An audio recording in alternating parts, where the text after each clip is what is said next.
Welcome to the Hard Folk Podcast. My name is Matt Gower. Today I'm joined by Colin Prentice. He is part of the band Baby Richman. They have a new single coming out pretty soon in March called Lights Down. So give that a listen, check it out when it comes out. And we had a great talk. And one of the most important things that we mentioned, Colin kind of touches on it briefly at the beginning, and we get more in depth near the end of this interview, is Algonquin College's Music Industry Arts program. I guess it's on the chopping block for programs to be cut by the college.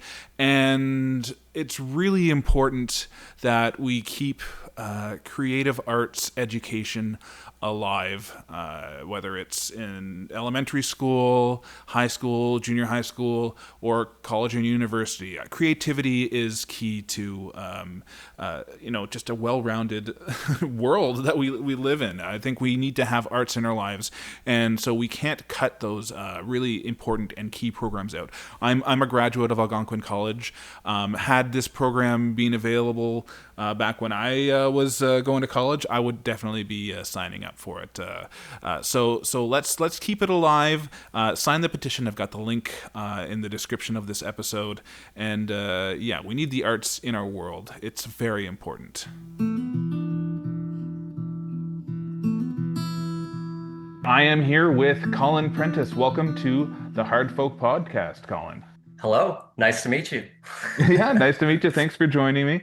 Now, you reached out to me because you have, is it an album or just the single that's coming out pretty soon? It's just going to be a single. It was originally going to be released on February 20th, but I think we're moving it back to March 17th now. Okay. Just, you know how it is. St. So, Patrick's Day. yes, exactly. Yeah, we've got a gig lined up for that day. So at Lower Town Brewery in the Byward Market. So probably going to do a little bit of promotion there. Very nice, very nice. So, and the band is Baby Richman? Am I saying that right? Yeah, yep, you said that right. Yeah. Cool. So tell me about the band, because it seems like you guys are pretty new to the scene, like maybe about a year or so old. Am I right, or does it go back a little further?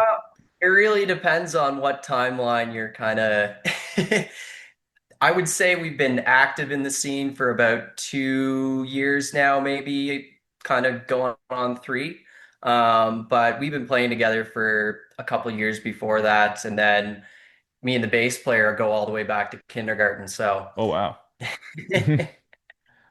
So you've been playing music a long time. Has it always been in the band, or are you like a solo guy as well, or?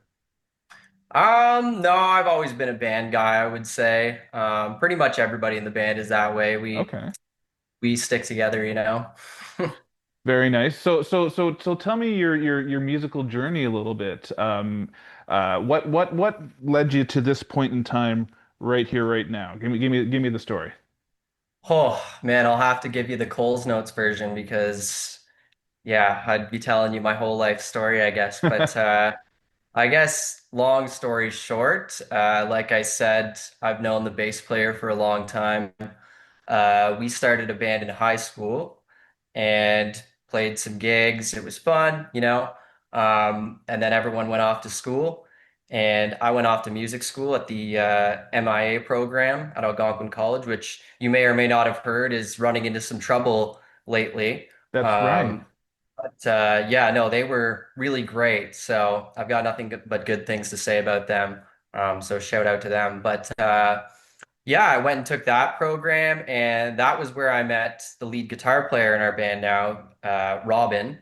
And through him, I met his twin brother, Alistair. So they're twins. I don't know if people really gather that sometimes because a lot of the time people think that I'm twins with the because like they hear that there's brothers in the band, and I used to have longer hair, and the drummer has longer hair, so they'd never put it Okay. together that Robin and him were brothers. But yeah, so we started jamming together. I guess that was about 2 years after Robin and I met. We were in another band together, Robin and I, and we did like a battle of the bands and at the Tim Hortons Briar actually, which was Oh pretty wow. cool.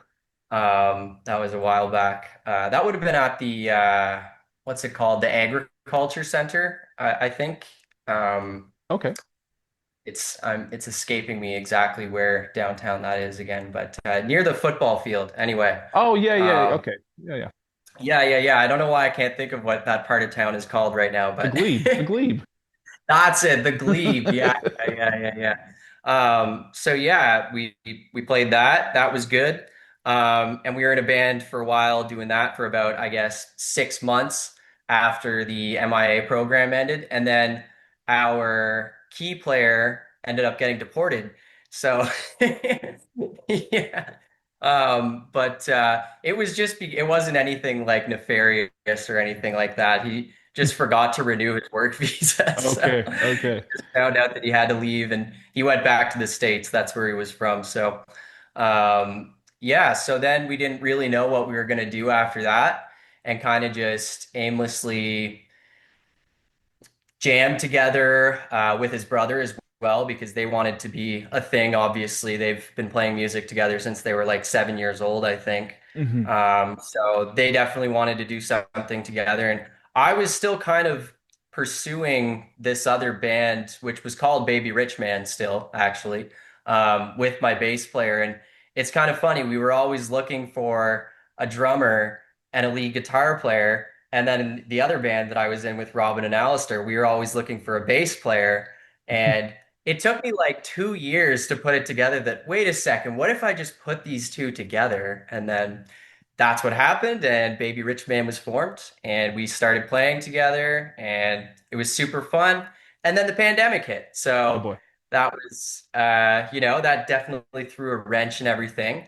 But I guess when that was over, we decided to start getting together and practicing again, and then finally did our first show, and it was super fun. And we've got a lot of original material, kind of like that we want to record too. So that was really what kind of made us persist past all of the pandemic stuff, just because you have it written, it's lying there, and you're like, well, it's are we going to do nothing with this, or so. Yeah, so we've just been playing shows since then. I think that was the end of 2023. Hmm. So almost 3 years now. It was just 2 years, I think, in December. So Okay. Cool. that's So essentially how we've come together. nice. So tell me about the name. How does that come about? Because I saw a post on your Instagram. There was like a street sign, but I assume it's more than that. Tell me Oh, about how the name came about. yeah. That's actually a street sign in around where I live now, because I live in Mississippi Mills. Okay. So I don't actually live in Ottawa. I drive to Ottawa for all our gigs, but that was an art prior. Yeah, that had nothing to do with it. That just happened to be there, and I was like, this, you know, content, right? Yeah, But exactly. yeah, the name came about because we just couldn't think of anything better, to be quite honest with you. We were big Beatles fans in high school, Okay. and one of our favorite songs at the time was Baby You're a Rich Man. Okay. And we were just kind of like going through names, and we had to pick one for the gig we had lined up. So we went with that one. And then people ended up telling us, like, that's actually not too bad. It reminds me a little bit actually of the Arctic Monkeys. They kind of went through the same thing. Like they picked that name and they always intended to change it, but then people ended up just taking to it, and it's just like that's what you're known as then, Yeah. right? So it's you just gotta kind of roll with it. Cool. Very cool. Now I listened to your signal, I listened to your single, "Lights Down," and it is definitely like it's got that like catchy sound to it. And the thing that I really liked about it is that, and I like songs like this in general, where they're like 3 minute songs, 3.5 minute songs, whatever, but they stretch time while you're inside of it. It sounds like it's longer than it actually is because there's like a lot going Right. on in it. So and Appreciate it. yeah, yeah. So tell me a bit about Lights Down. What's the song about? Oh, well, I mean, it's funny. I was actually thinking of this the other day. Like it it means a lot of things to me now. So it's hard to pinpoint. Like I could tell you how it started, kind of, and then I could tell you what it means to me now, because it's really changed. But I'd say overall, if you're looking for the general kind of summary, it's just about heartbreak and all the feelings that go along with that, and like just kind of being in a depression afterwards, I guess, after something like that happens to you. It doesn't even have to be romantic necessarily, right? It could just be life in general is breaking your heart. So Mm-hmm. I would say it's about being aimless and kind of trying to find your way and complaining a little bit along the way. So no, that's you mentioned just how it's changed for you over time. So tell me about that as well. Like how has because it's really interesting because like songs when you write it, they mean something one time, and then like the more you look at them, or the more time goes by, or the more life that you live, things do change. So how has it changed for you over time? How has the meaning changed? Yeah, well, it started out with can't believe I'm gonna say this, but it was kind of inspired whenever I found out that an ex of mine got married. Uh, And so I kind of before that even I would say like my songwriting process often is I come up with some sort of melody or something, and then I don't really know what it's going to be about, and then I kind of just live, and then I find the tunes, they kind of find their way back into my head whenever the time is right, whenever I'm feeling like the emotions that correspond to the melody and whatnot, so um if you want to know the like actual origin, I was just washing my face in the bathroom mhm, and trying to think of there was another local band that was playing shows before they were friends of ours. And I was like, oh man, it's so awesome what they're doing. That's what I want to do.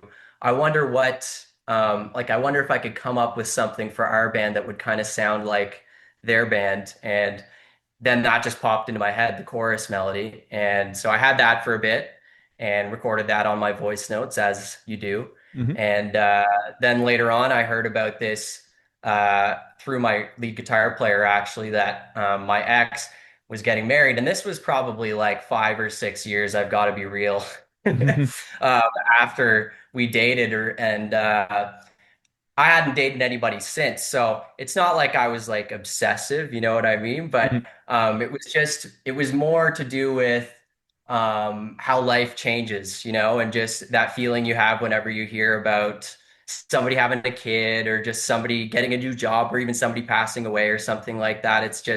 It brings back like this kind of rush of feelings. So that's kind of what happened, and it felt like it really mixed well with the melody or corresponded well to it. And I just started writing that. I was actually out in the middle of a forest, like with no cell service, oddly enough. So it was a solitudal. That's not a word. mhm.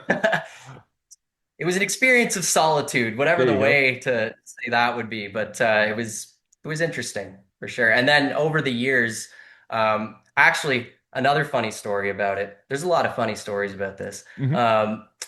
We went to record with Nixon Boyd, who produced actually these songs, Hmm. and the way his process kind of works is he helps you kind of go through some of the material that you have and chooses something that kind of speaks to him and then kind of helps you develop it and flesh it out and everything. So I actually didn't really think this song was worth anything. And to be quite honest with you, I was a little bit embarrassed about the like subject matter and everything. Yeah. But we needed another song, and I went through about 20 songs, I would say, that I had like in my catalog. And they were kind of, the other bandmates and Nixon were kind of going, like, that one's okay. That one's pretty good. Da, da, da, da, da. And I got to that one kind of as a last resort because I was like, okay, I'm running out of material here to show them. Mhm. And everybody at the same time was like, whoa, what's that one? Like, we need to do something with that one. And I was like, really? It's really strange sometimes how that happens with songs, right? You'll write something that you don't think is really much and it'll speak to other people. So yeah, it's been a journey for that one. It's got a That's life neat. of its own. That's really cool. Now you mentioned songwriting process. Is that you said you came up with like kind of the melody of the song first? Is that your general process, or do you work differently with each song? Tell me how you write a song. Huh. Honestly, I would say I do have a way, but like my way is to not have a way in a certain way. Like Okay. I've never really considered myself a particularly gifted songwriter in that like I have really talented friends that just they'll sit down, they want to write a song and they'll write one and it's just like, wow, that's so good. I've never really been able to do that. I think it's because I'm maybe hypercritical as well. I kind of kill the song before it even has life, if Hmm. that makes sense. So my philosophy has always just been get from point A to point B, like it doesn't matter how you get there. So it's really different almost every time. There are obviously similarities, but I've written songs all in one shot before, just totally lucky.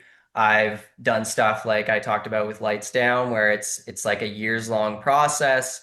Um, I also find that writing with other people is particularly effective for me because I'm not hypercritical, like as hypercritical of their work as I am of my own. So I'm able to kind of listen to what they're doing objectively and say, oh, like I really like this. And like we could just go in this direction with this. And yeah, I'd say, and then doing that for so long with different partners and everything kind of made me realize what would work for me, which is, um, I used to try more so to do it all in one shot, but then I started just having these little kind of pieces come out and letting them float around intentionally in my head, waiting for the right moment. And then whenever you go back to listen to them and to finish them in that state, it kind of allows you to be unbiased and objective, I find. Like it's almost like you're collaborating with yourself, if that makes sense. So. Yeah, I mean, there's a lot of different ways I do it. I really just try to get from point A to point B. That's the general gist of it. Well, yeah, yeah. Point A is the beginning, and point B is the end of the song. Yeah, like that's really interesting because I was gonna ask like how you get over that self-critical voice inside your head, and you explained it right there, where you just let things kind of float around, and then they kind of piece themselves together. Because like self-criticism is the exact opposite of what a songwriter wants to have a mindset in. So, yeah. Exactly. That's really cool to hear. Now, uh, it was pretty like it's a very like produced sound. So like, were you guys like in an actual did you guys do this yourself or did you guys go to an actual studio? How... No, yes. Sorry, yeah. So the producer is Nixon Boyd. He's actually in, you may or may not have heard of them, a band called Colorado, who Oh yeah, is okay. just making kind of a comeback now. But he's the lead guitar player in Oh, that okay. band. Love that band. Check him out if you haven't heard him. To anybody who's listening. But yeah, he's fantastic. Like we went down to his studio in Aurelia. Um, this was about 2 years ago, I guess, whenever Hmm. we started this process, kind of. And what ended up happening actually is we recorded the songs, and we didn't have them fully finished, but they were pretty close. This was over the course of a week, and you're not going to believe this. A couple days later, we had our hard drives like and our computer in the car. Um, and we went in to get groceries, like we were just hanging out as a band, right? Hmm. And we came back, and somebody had broken into our car and stolen all three hard drives and the computer. Oh. So we ended up having to re-record all five songs. We were originally recording an EP, Hmm. and now we've kind of decided after all the dust is settled to release these as singles just to get a little bit of more mileage out of them, Hmm. and also just pace things because it's our first releases, right? So we want to make sure we're on top of things. Yep.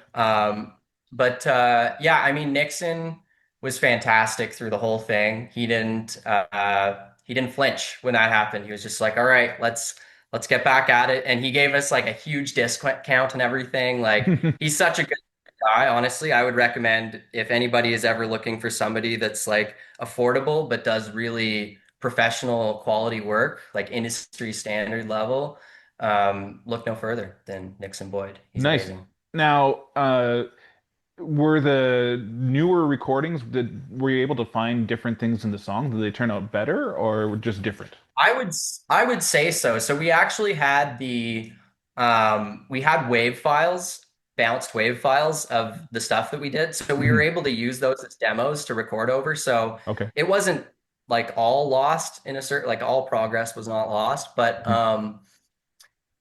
yeah, sorry, what was the question again? I kind Well, of yeah, strayed no away worries, there. no worries. It just wondering whether the attempt number two after everything got stolen made things Right, turn out right, in a right. better way. Whether or not it turned out better. Yeah, yeah. I would say it definitely did because we were able to kind of look at what we did have and go, actually the drum was a little bit tinny here or something like that. Hmm. You know, like there were different things like that that we were kind of able to fine tune. So, and Nixon kind of said to us before we started, like, if we're going to do this again, the way that we have to approach it mindset wise is we have to say we're going to get a better product this time around because then it kind of makes everything worth it, right? And Yeah, it's a cool story too, so that's not altogether bad. yeah, and I wonder if the person who stole all the hard drives is like making like alternate versions of all your songs now.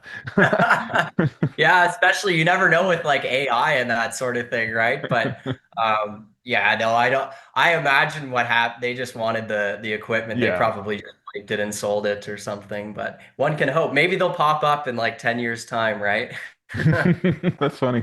Now you mentioned that you took the Algonquin Music Industry Arts program, and it's funny that you mentioned that today because Mike has been really and all the local musicians in general in the Ottawa area have been really kind of pounding the drum, saying, "Hey, Algonquin, don't cancel this program." So just tell me about your experience in the MIA program and just why it deserves to to be kept in the curriculum at Algonquin. Oh man, I could talk about this all day, honestly. But I mean, first and foremost, meeting my lead guitar player there was like that's something you can't replace, you know? Hmm. It's a gathering place for anybody who's serious in the area about doing their music career in whatever way, right? So, I mean, for that reason alone, I would say it's totally worth it. But beyond that, I mean, they're inspirational, the teachers. I mean, that they've been through the industry. They've done it all, you know, they've rubbed shoulders with all the big names and everything. And there's that. I mean, there's connections to be made.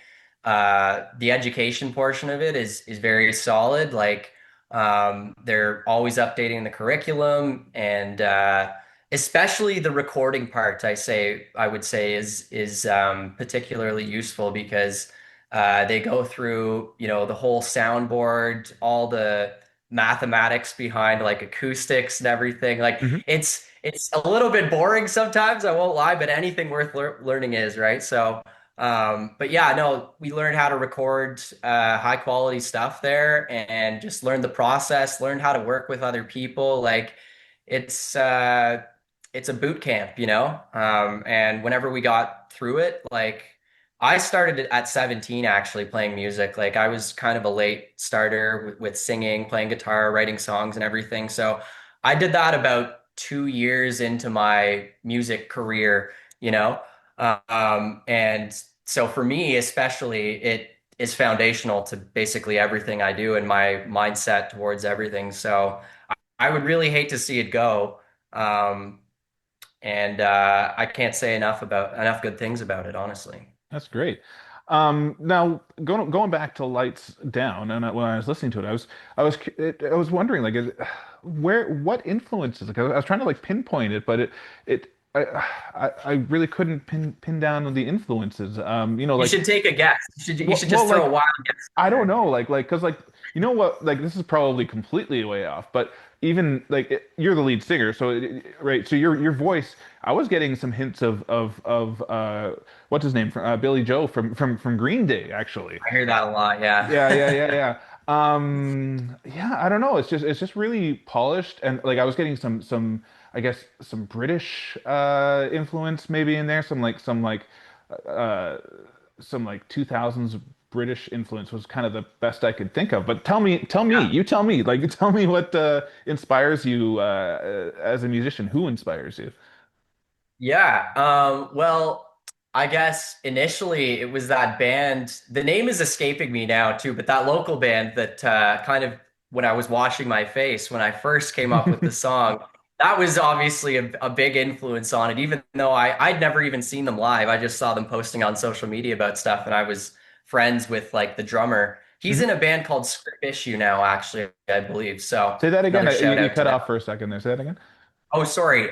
He's in a band called Script Issue now, the Okay. drummer for that band that originally. So I'd love to know what or remember what their name is. It's just escaping me now because it's been like 5 or 6 years since they started playing. So they were obviously kind of initially an influence, but I mean, as far as overall for our band and our sound and me as a singer and everything, like you kind of hit the nail on the head with the British influences. There's a lot of that. I started out as a Beatles guy, obviously, as you can Okay. tell by the and that's kind of what really got me into Oasis whenever I was in my later teens, because Mm. I actually, funny story, really didn't like Oasis whenever I first like heard about them, because Hmm. all I knew about them was like Wonderwall. Okay. And I straight up thought it was like One Direction type of stuff, Oh wow. like boy band, like Well, they I sort don't of know, are a it's boy just band. I don't know.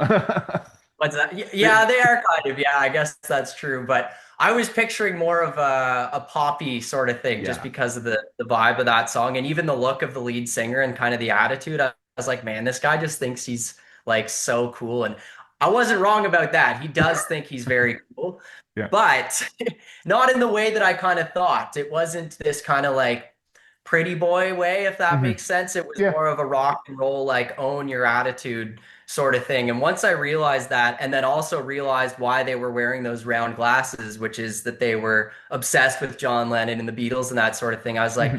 hey, I could kind of relate to these guys a little bit. And I could, I could use some of that attitude in my own life because it was actually, I mean, not the bad parts, but more so the confidence and the Hmm. owning yourself, I guess you would say. Yeah. At that particular time in my life, it was the end of high school. I was in a huge depressive episode and very not confident in any aspect of my life. So having kind of the exact, seeing the exact opposite in people that I could relate to in some ways, um, really inspired me, I guess. And then I ended up really loving their music. And so they're a huge influence, obviously. But I would say really like Sam Roberts band, that's a huge influence as well. Okay. They had probably a particular influence on that sound, with like the lead guitar. Um, just in general too, he's the first live show I ever saw, Nice. all the way back in grade nine. So he's a huge influence. Led Zeppelin, I would say, is a big influence probably on like our rhythm section, I would say. Like our drummer is really kind of into those thunderous beats, I guess you'd Hmm. say. Hmm. Um, and bands like The Strokes, even surprisingly, maybe to some Coldplay, I'm a huge fan of them. Um, More their earlier stuff rather than their kind of later 2000 stuff, like A Rush of Blood to the Head and Parachutes and that sort of thing. Sure. That's a huge influence as well. Nirvana, uh, yeah, I don't know. It's hard. Like I'm just gonna name everybody. That's really Yeah. it's just like guitar alt rock sort of stuff, And that's the through line through all those bands is that they're all like a lot of them, not Chris Martin so much, but a lot of the lead singers and a lot of the bands are a little bit outspoken and a lot very big in attitude for sure. You know what I yeah. mean? So that Yeah, tracks for sure. Now I'm gonna put you on the spot here. I asked this question to everybody. let's We talked go. about your musical influences. Now, just gonna talk about kind of want to know an influence on you personally as to what got you to get into music. It could be like, a math teacher who said you're terrible at math, do something else, or something like that. Okay, So okay, so so not gotcha. not necessarily like a Oasis, but it could be just like your guitar teacher in grade Right, four. more just like people kind Yeah, of or like things yeah, that people, happen. unsung heroes in your life that led you to here. So I'm Absolutely, curious about yeah. that. Somebody came to mind right away, actually, now that you say that. A high school guidance counselor told me, this is so funny. Um, I was in this club called the ABC Club, and it was the anti-bullying committee. Hmm, And I was kind of asked to do that because they were having trouble recruiting people for it. I guess it was kind of seen as this like lame thing or whatever, but I thought it was a good message, so sure. I joined it, and I was able to get out of class sometimes too, so that was nice. But there was this one time that we did something for some sort of like Christmas assembly or something like that. Mhm. And we were just singing Christmas carols, and everybody else was really afraid to sing. And I've always kind of been like an I don't really care about that sort of thing kind of person. Yeah. So I was just like singing my heart out, because nobody else would. And the guidance counselor came up to me afterwards and was like, you're actually not bad. I kind of enjoyed listening to you sing there. And I was like, really? And he was like, think about starting a band sometime. And I was like, we'll see about that. Because I didn't play anything that point. The most I'd done with music was like the Beatles rock band and Guitar Hero, which was super fun, but I never considered it as like a career or any sort of like serious hobby. Yeah. But that kind of was the seed that was planted, I would say, 2 years before I really got into Oasis. So I'm going to bring that up again, actually, because um, yeah, about 2 years later, funnily enough, I was in the cafeteria at lunchtime, and I was kind of making fun of Oasis, like singing Wonderwall, like, oh man, I hate this band, like till day is gonna be that, like just Yeah. doing the. And some girls came up to me afterwards, and they were like, that was actually like pretty good. Like, do you actually sing? And I was like, no, once again. And that's kind of what actually prompted me to give them a second chance, because I was like, if people think that I kind of sound like them, then maybe I should, explore singing some of their songs. I don't know. So there was a couple things like that that just kind of pushed me in that direction. And then the biggest thing overall, I would say would be like when I saw the sheepdogs with my friends, and this was like kind of around my hometown. They were playing in a place called Beachburg, which you may or may not have heard of. But it's like kind of a village, I guess you could say. And I was able to see them front of stage, or like right in front of the stage, and I just saw them doing like guitar chords and stuff, and I just thought like that looks so cool. Like I'd love to be able to do that. And I started exploring playing guitar after that. And when I realized that doing chords was like actually kind of easy, like, because I don't know, I had this perception watching the show that lead guitar was easier because you're only hitting one string.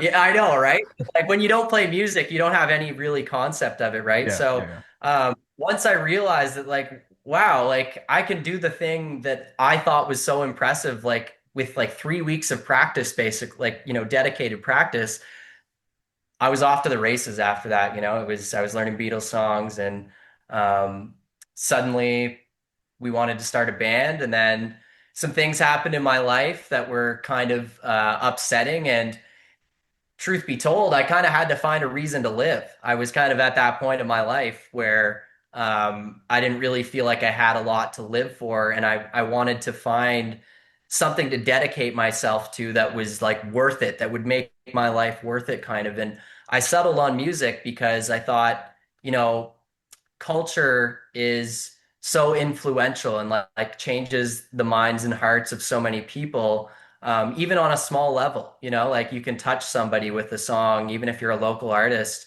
and connect to them and maybe change their perspective and maybe even give them a reason to live. Mhm. So that was really what did it more than anything, was I wanted to make a difference and make my life worth it. And I kind of looked at my life and said, what's the thing that's like always been there for me? What could I dedicate myself towards that I won't like get bored of? And it was music. I'd always been into the Beatles ever since like the fifth grade. And I people had told me I wasn't a bad singer and should start a band and all this. So I kind of put it all together and was like, I think that's what I'm gonna do. And here I am. Here you are. Yeah.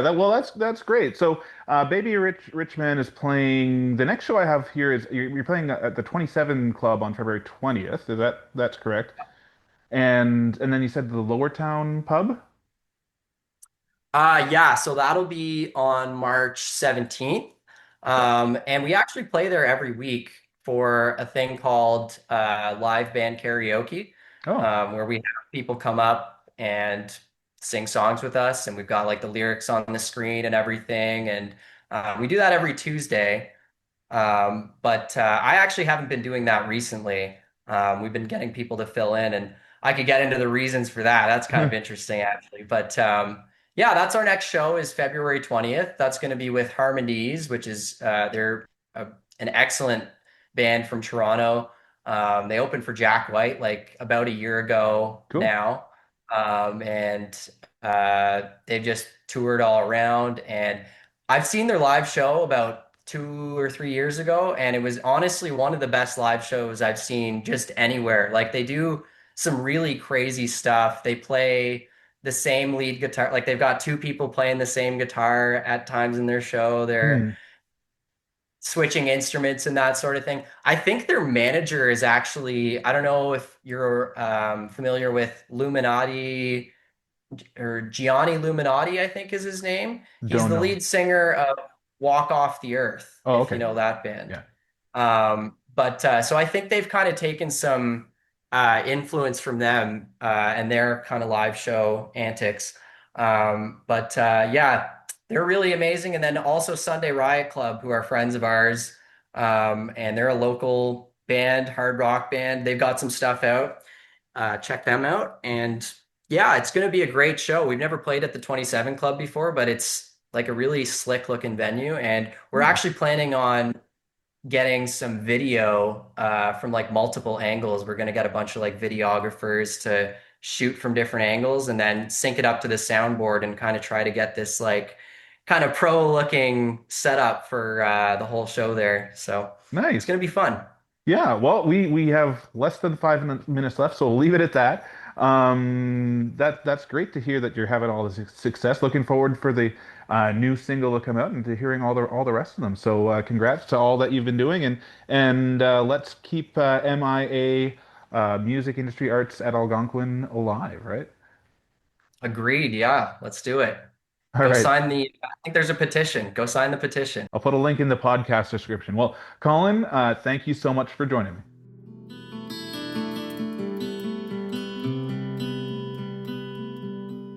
All right, thanks again to Colin for joining me. Go check out the single Lights Down when that comes out. I think it's March 17th on St. Patrick's Day, no less. And don't forget, more importantly, to go sign that petition. I have it linked in the description. Keep the music industry arts program going. We need to have arts in our lives. We can't just rely on engineering and graphs and boring things like that. We need arts. It makes our lives better. All right, talk to you next time.